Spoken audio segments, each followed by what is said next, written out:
Luke Marshall stood at his office window, watching the autumn rain trace patterns down the glass. 20 stories below, Manhattan streets gleamed like oil paintings, reflecting the amber glow of streetlights.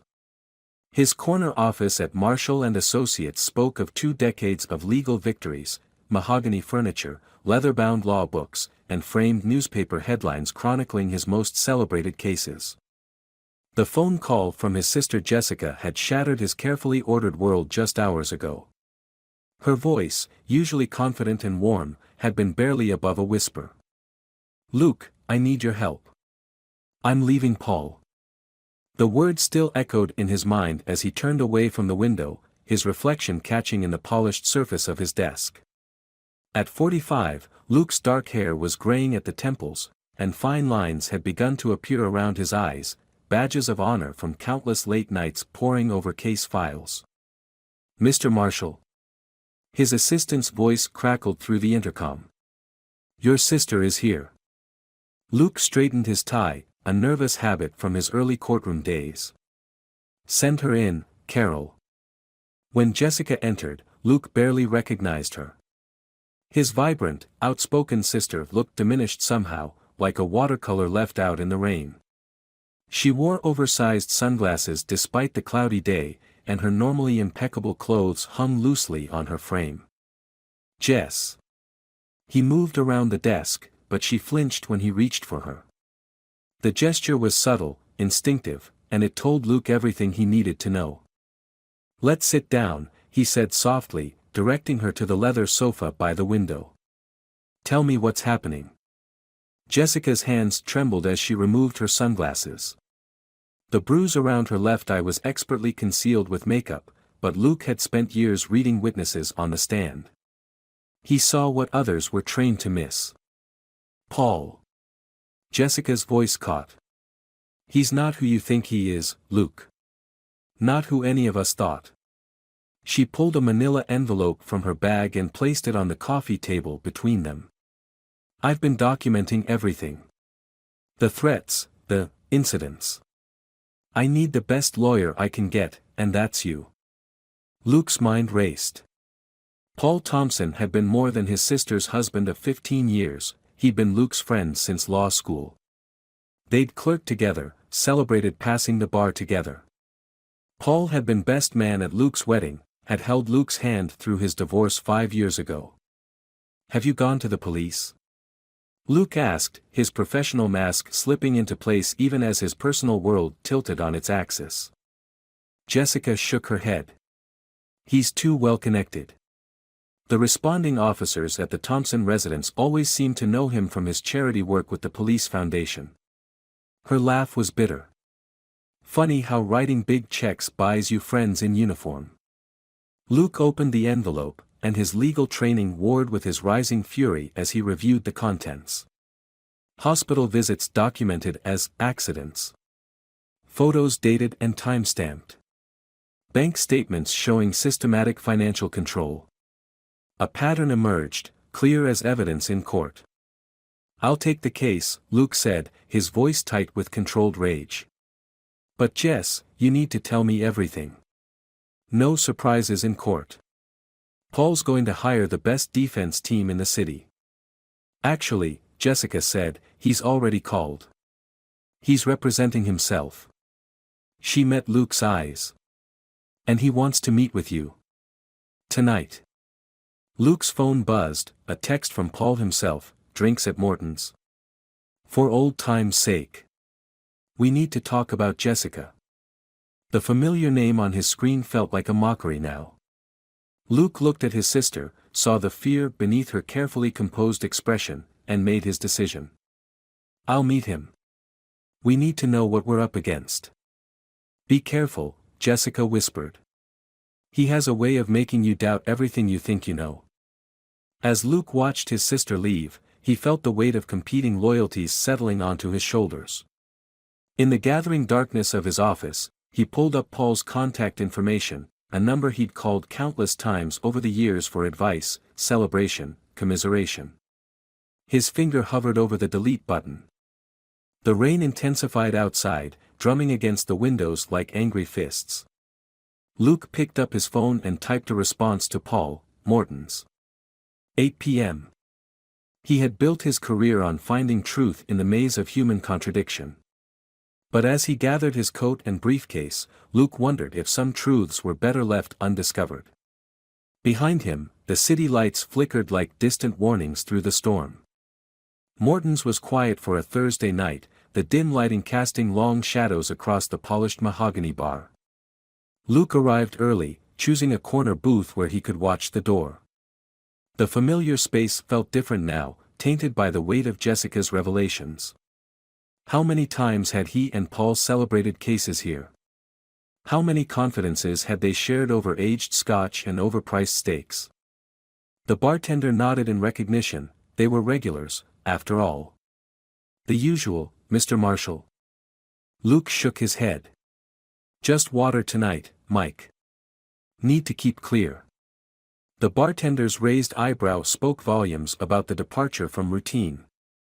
When Paul walked in at exactly 8 p.m., Luke felt the air shift. His old friend moved with the same easy confidence he'd always possessed, but there was something different in his eyes, a watchfulness that Luke had never noticed before. Or had he simply never wanted to see it? Luke. Paul's voice was warm, concerned, the voice of countless late-night conversations and shared victories. He slid into the booth, impeccably dressed in a charcoal suit that probably cost more than most people's monthly salary. Thank you for meeting me. I imagine this isn't easy. Don't. Luke's voice was flat. Don't pretend this is a friendly drink between old friends. Paul's expression flickered, pain, regret, or perhaps just a masterful performance. He ordered scotch, neat, and waited until the server disappeared before speaking again. Jessica's always been fragile, he began carefully. You know that better than anyone. After your parents died, she struggled. The anxiety, the depression, I've spent years trying to protect her, even from herself. Luke felt his jaw tighten. Protect her? Is that what you call it? You haven't seen the whole picture. Paul leaned forward, his voice dropping. The documentation she showed you, did you notice the dates? The timing?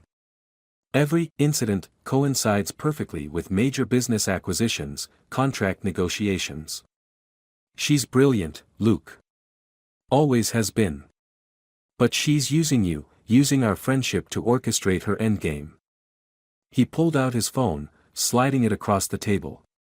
On the screen was a series of emails, Jessica's correspondence with investment bankers, venture capitalists. Discussions about valuation, about leveraging personal injury claims in hostile takeovers. She wants control of the company, Paul continued.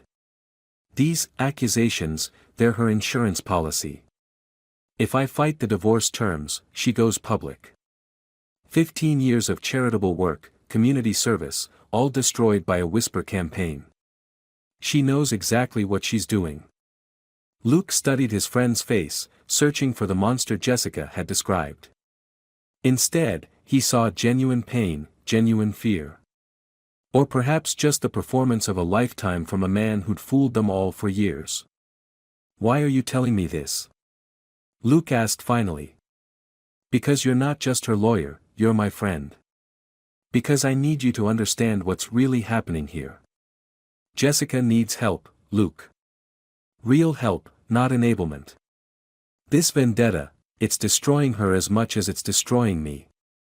The scotch arrived, and Paul took a slow sip. Remember when we were clerking? That domestic case, husband claimed abuse, wife claimed self-defense.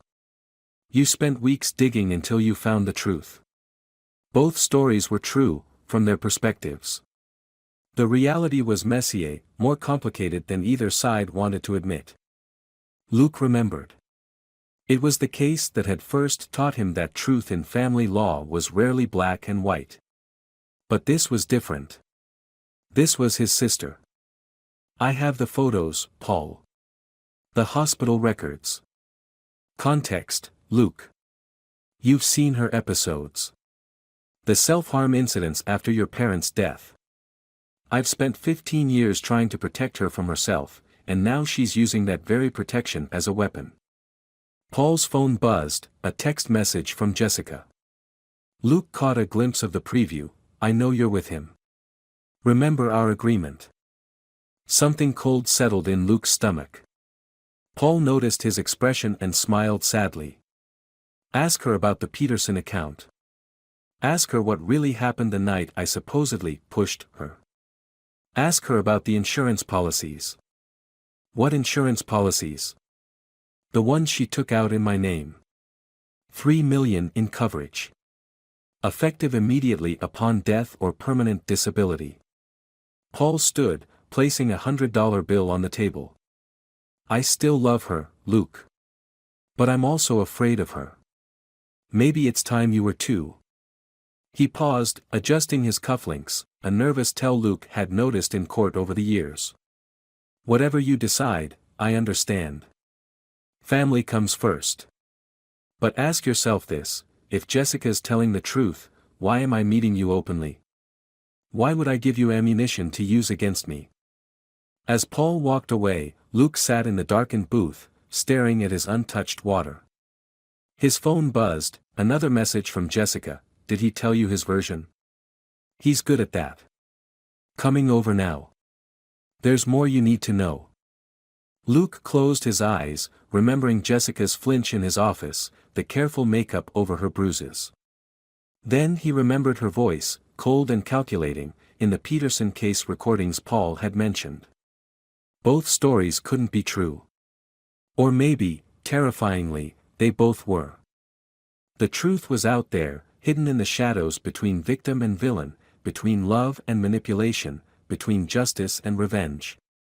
And Luke was suddenly, painfully aware that finding it might cost him everything he thought he knew about both his sister and his friend.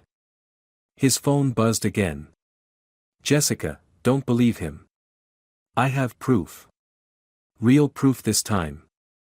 The word "this time" echoed in his mind as he signaled for the check. Outside, the city hummed with secrets, and somewhere in its depths, the truth waited to be uncovered, or perhaps, to destroy them all. Luke sat in his home office late into the night, surrounded by two competing narratives of his sister's life. On his left, Jessica's carefully documented evidence, hospital reports, photographs, diary entries spanning years. On his right, Paul's digital trail of Jessica's alleged manipulations, emails, financial records, psychiatric evaluations. The rain had returned, gentle now, providing a soft backdrop to his troubled thoughts. He picked up a photograph from 3 Christmases ago, Jessica, Paul, and himself at their annual holiday dinner. Jessica's smile didn't quite reach her eyes, her hand tensely gripping her wine glass. Had there been signs all along that he'd refused to see? His doorbell rang, interrupting his contemplation. Through the security camera, he saw Jessica standing on his porch, her hair damp from the rain. When he opened the door, she looked smaller than she had in his office, more vulnerable. I couldn't sleep, she said simply. Knowing you were with him tonight. Luke led her to the kitchen, where the familiar ritual of making tea gave them both a moment to gather their thoughts. Jessica's hands shook slightly as she accepted the steaming mug. He showed you the emails, didn't he? She asked, her voice steady despite her trembling hands. The ones about the company valuations? Yes. What he didn't show you were these. Jessica pulled out her phone, navigating to a hidden folder. The videos were short, crystal clear despite being filmed in secret. Paul in their home office, his voice rising, objects flying. Paul's carefully cultivated public persona stripped away, revealing something darker, more volatile. The first time, Jessica said softly, I thought it was my fault. I'd questioned one of his business decisions at a board meeting. He said I'd humiliated him. Said he needed to teach me about loyalty. She touched her collarbone absently, where Luke now noticed a faint scar. I started researching the company finances after that. Not for leverage, for survival. I needed to understand his patterns, predict his moods. Luke watched his sister's face as she spoke, seeing not the calculated manipulator Paul had described, but a woman who had learned to navigate trauma with precision. Her documentation wasn't just evidence, it was a lifeline, a way to maintain sanity when her reality was constantly questioned. The Peterson account, Luke said carefully, watching her reaction. Paul mentioned it. Jessica's laugh was hollow. Of course he did. That was his first major warning sign, the one I ignored.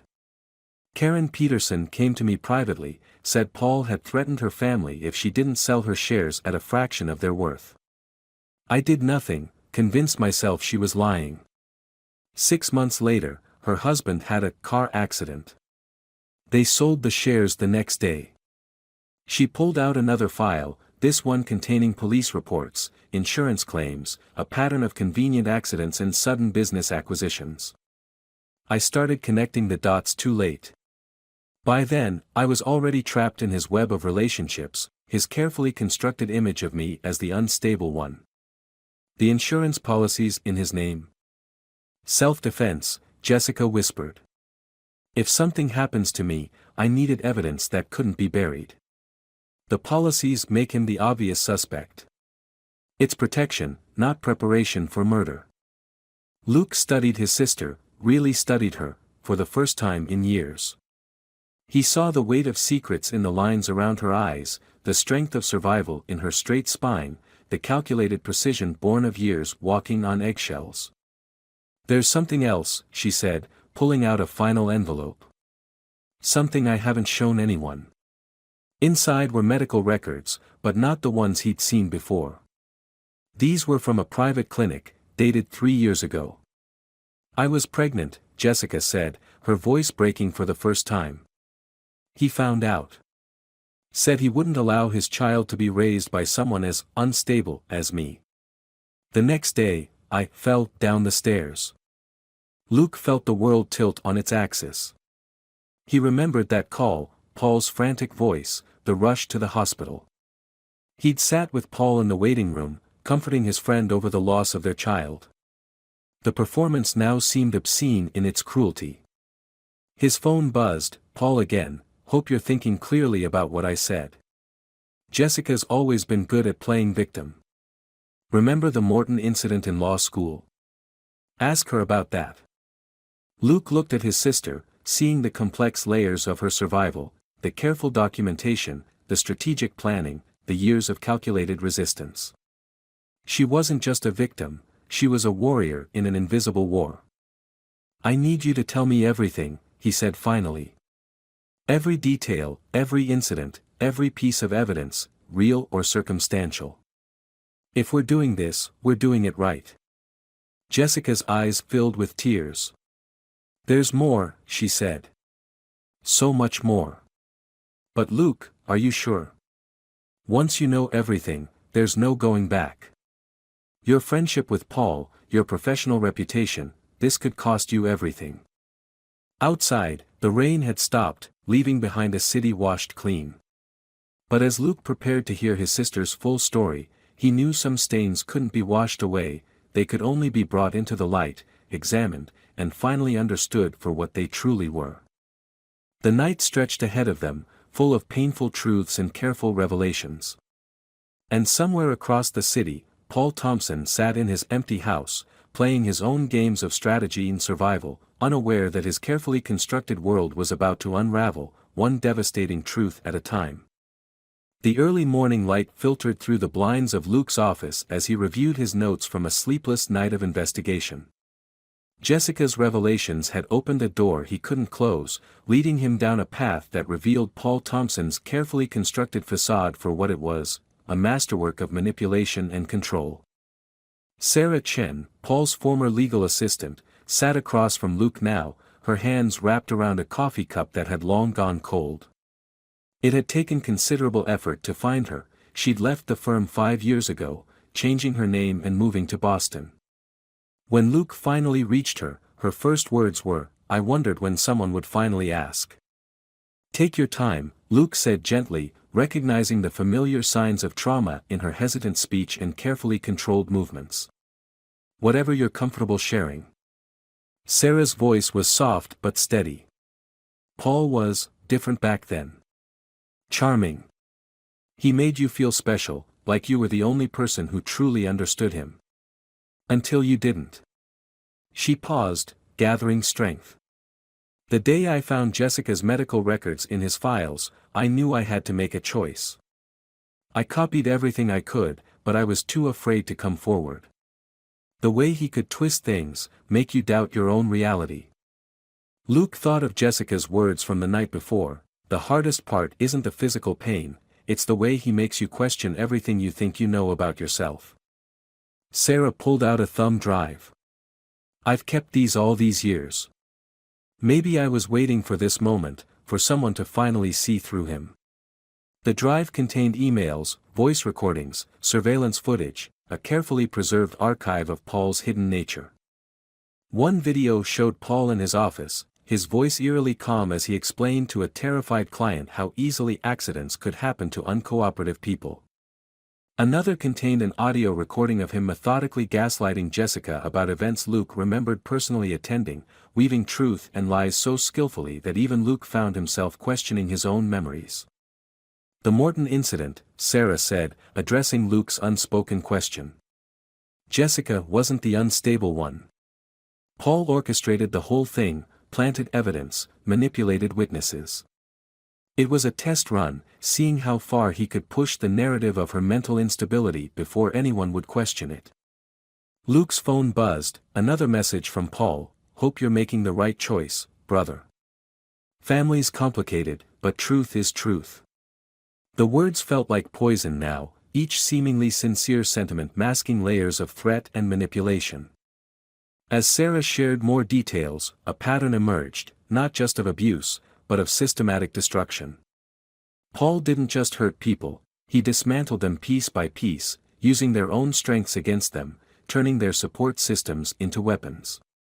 The day I left, Sarah continued, her voice stronger now, he called me into his office. Said he was concerned about my emotional stability. Had documentation of mistakes I'd never made, witnesses to outbursts that never happened. It was like he was creating an alternate reality where I was slowly falling apart. She met Luke's eyes. Sound familiar? Luke thought of Jessica's carefully organized evidence, seeing it now in a new light. It wasn't just documentation of abuse, it was a lifeline to reality, a way to hold on to truth when everything else became smoke and mirrors. His computer chimed, an email from an anonymous account, Paul Thompson investigation. Inside were police reports from 3 different states, spanning 2 decades. Different names, different circumstances, but the same pattern. Paul's first wife hadn't died in a car accident as everyone believed, she had vanished after filing a domestic violence report that was mysteriously retracted the next day. There's something else, Sarah said, pulling out one final document. The night Jessica lost the baby. I was there late at the office. Paul was on the phone, talking to someone about insurance policies, inheritance laws. He didn't know I could hear him. She swallowed hard. It wasn't an accident, Luke. None of it was ever an accident. Luke's hands shook as he read the document, a draft of amendments to Paul's company's succession plans, dated the day before Jessica's fall. In the event of Jessica's death or permanent disability, her shares would revert to Paul, bypassing any children. His phone lit up again, Jessica this time, need to see you. Found something in Paul's study. Don't trust phones. Then, a moment later, be careful. He's been asking questions about your past. The Anderson case. The Anderson case, Luke's first major victory, the one that had made his reputation. The one with holes in it that only Paul knew about, because he'd helped cover them up. The realization hit Luke like a physical blow, Paul wasn't just threatening Jessica anymore. He was reminding Luke that everyone had secrets, everyone had vulnerabilities. Sarah stood to leave, her composure still intact but her hands trembling slightly. Whatever you're planning, be careful. Paul doesn't lose gracefully. He doesn't lose at all. At the door, she turned back. Jessica's stronger than she knows. So are you. But strength isn't enough with someone like him. You need to be smarter, more prepared, always one step ahead.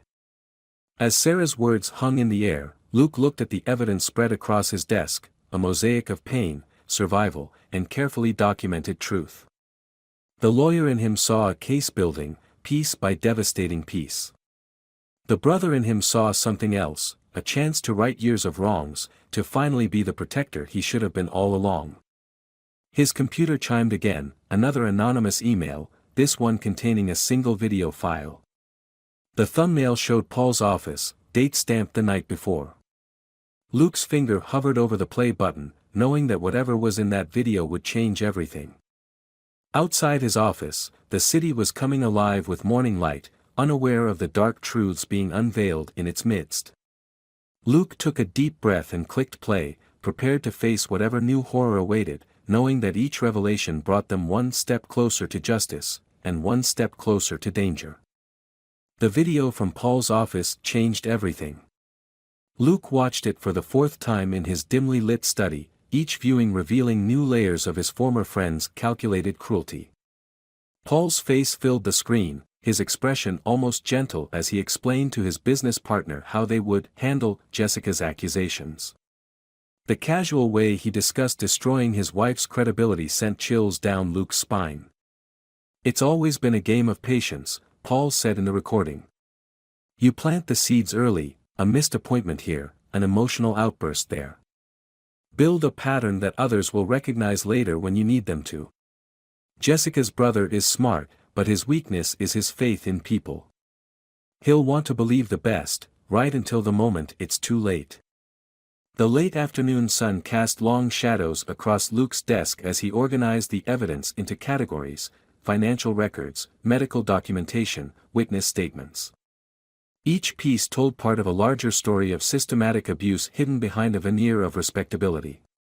But it was the smaller details that haunted him most: Jessica's handwritten notes about hiding emergency cash in her running shoes, the dates of gaslighting incidents recorded in the margins of her daily planner, the careful way she documented her own sanity as it was being questioned. His doorbell rang, Jessica, earlier than expected. When he opened the door, she wasn't alone.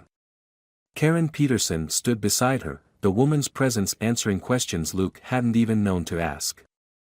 I should have come forward sooner, Karen said as they settled in Luke's living room. Her hands twisted nervously in her lap. After what happened to David, the accident that wasn't an accident. I convinced myself staying quiet was protecting my family. But silence only protects the abuser. Jessica reached over and squeezed Karen's hand, the gesture speaking volumes about shared trauma and understanding. We all did what we had to survive, she said softly. But we're not surviving anymore. We're fighting back. Luke spread out the new evidence they'd gathered. Paul's careful, he said, but he's not infallible. His biggest weakness is his belief in his own invincibility. He's never faced a unified front before. Because he makes sure everyone feels alone, Jessica replied. Isolated. Like they're the only one who sees the monster behind the mask. She pulled out her phone, showing Luke a series of messages from other women, employees, business associates, even friends' wives. Each had their own story of Paul's manipulation and abuse. It's like a poison, Karen added. It spreads slowly, making you doubt everything, your memories, your judgment, your worth. He convinced me I was losing my mind when I questioned the company's finances. Had everyone around me believing I was having a breakdown. Luke thought about Sarah Chen's words from earlier: strength isn't enough with someone like him. You need to be smarter, more prepared. Looking at the women before him, survivors, warriors in an invisible war, he understood the truth of those words more deeply. Jessica's phone buzzed, another message from Paul. Her hand trembled slightly as she read it. He knows we're meeting, she said. Says he's disappointed in my continued instability and that he's only trying to help.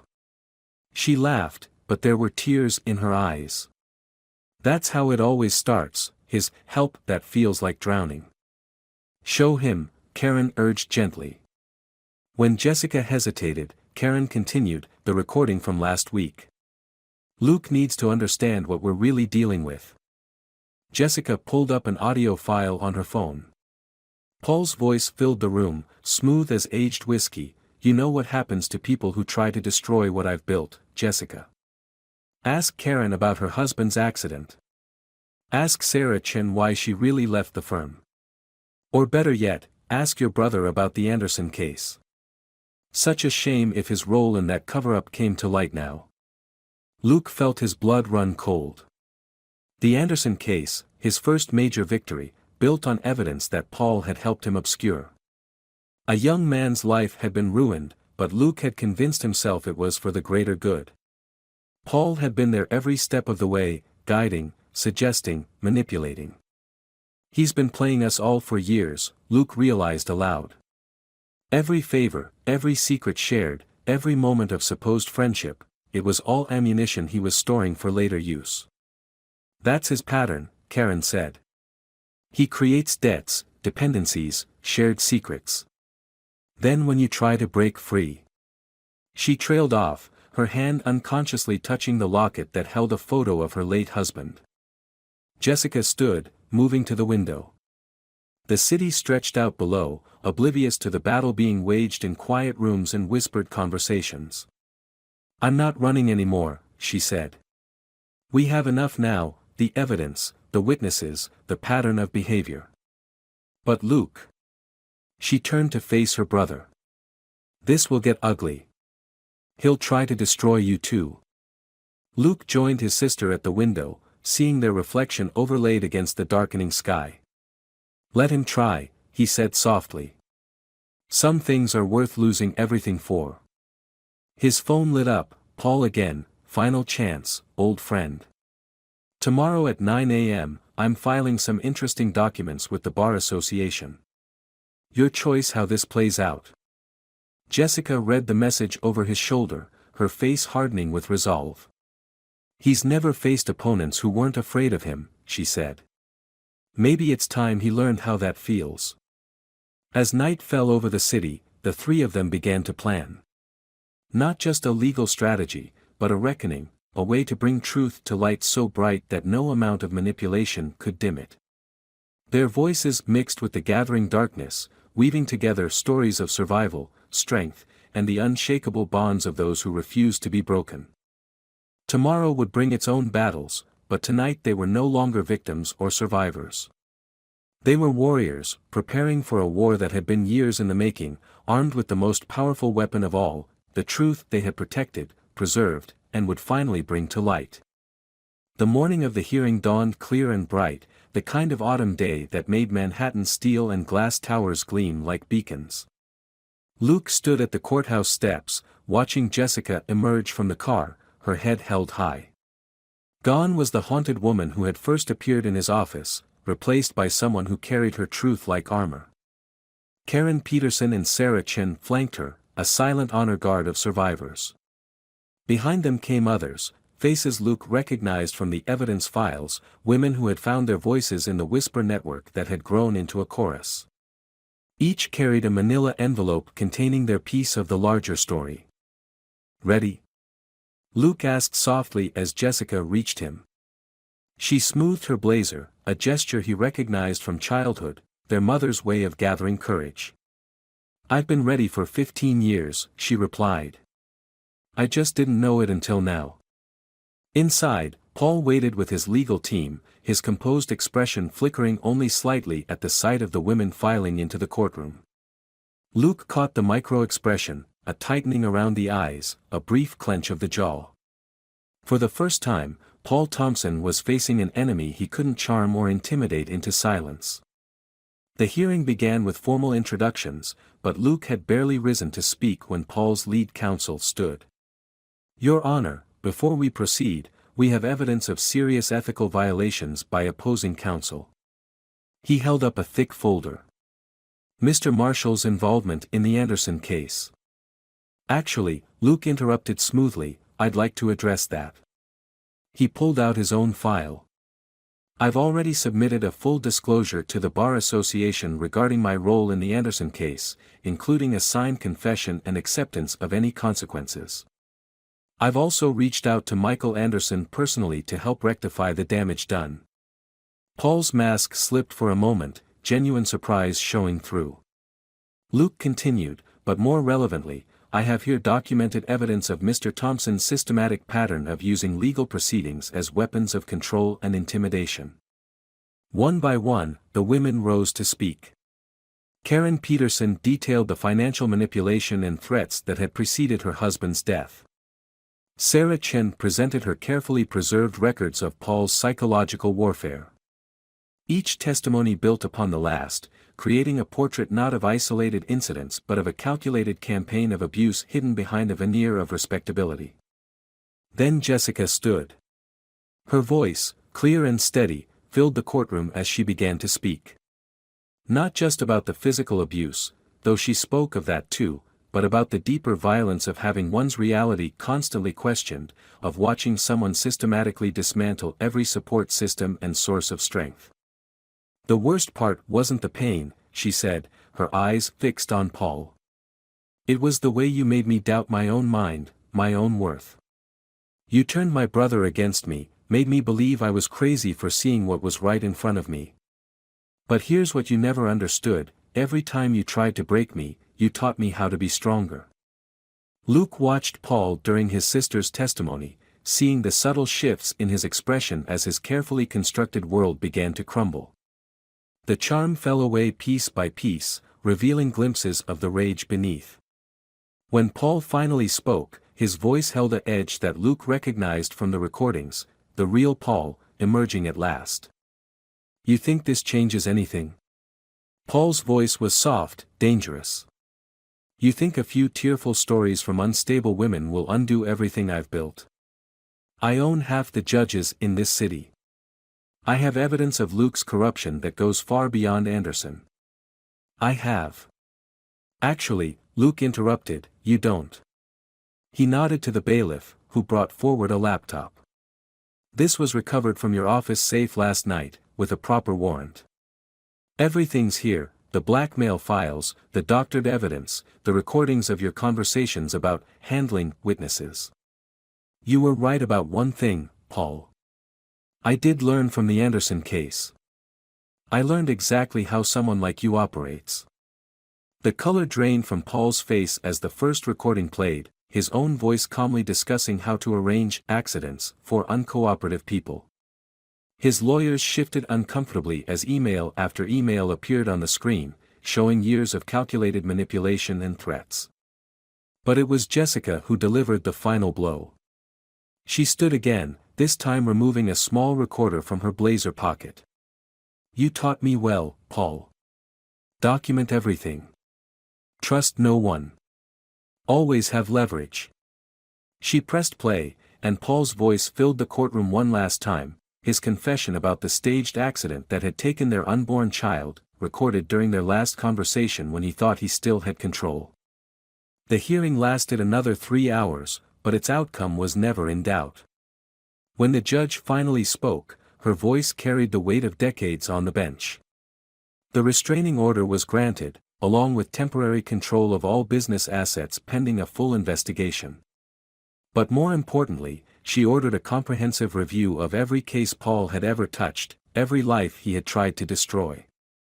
Outside the courthouse, beneath a sky that seemed somehow clearer than before, Jessica stood surrounded by her newfound family of survivors. Each woman carried her own story of pain and resilience, but together they had found something stronger than fear. Luke watched his sister embrace Karen and Sarah, seeing in their shared tears the beginning of real healing. He thought of all the quiet battles that had led to this moment, the careful documentation, the preserved evidence, the whispered warnings passed from woman to woman like sacred truths. Thank you, Jessica said softly, turning to her brother. Not just for believing me, but for helping me believe myself again. Luke pulled his sister close, feeling years of unspoken guilt and fear finally begin to fade. We all have our demons to face, he said. The trick is not facing them alone. As they walked down the courthouse steps together, Luke realized that the truth about healing isn't in the grand moments of victory, but in the quiet courage of each step forward. Jessica's hand found his, squeezing gently, the same signal they'd used as children to say, "I'm here, I'm with you, we're safe." The city stretched out before them, painted in the golden light of late afternoon. Tomorrow would bring its own challenges. Healing takes time, and justice is just the beginning of recovery. But for now, they had this moment, survivors standing together, unafraid, their combined strength a testament to the power of truth and the unbreakable bonds of love and resilience. Paul Thompson's carefully constructed empire would crumble in the days to come, but that was just a footnote to the real story, the story of voices rising together, of truth emerging from shadows, of family bonds tested and strengthened in the crucible of adversity. It was a story still being written, one day at a time, by women who had reclaimed their power and men who had learned to stand as allies in the fight for justice. As the sun set over Manhattan, casting long shadows across the courthouse steps, Jessica looked up at her brother and smiled, really smiled, for the first time in years. "Let's go home," she said simply. And in those words, Luke heard everything that mattered: hope, healing, and the promise of tomorrow.